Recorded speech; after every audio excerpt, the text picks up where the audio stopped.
সারা দেশ জুড়ে আমাদের নতুন করে সদস্যতা অভিযান চলছে।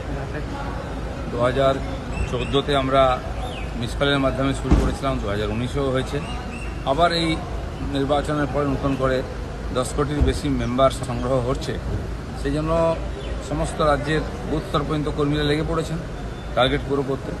কেন্দ্রীয় কমিটি ঠিক করেছেন, যারা বরিষ্ঠ নেতা আছেন বা সর্বভারতীয় দায়িত্ব পালন করেছেন, এমপি ছিলেন, এরকম কয়েকশো নেতাকে 10টা করে জেলা দায়িত্ব দেওয়া হয়েছে। এর জন্য তো আমাকে ত্রিপুরার 10টি জেলা মানে একটি প্রদেশই হয়ে গেল।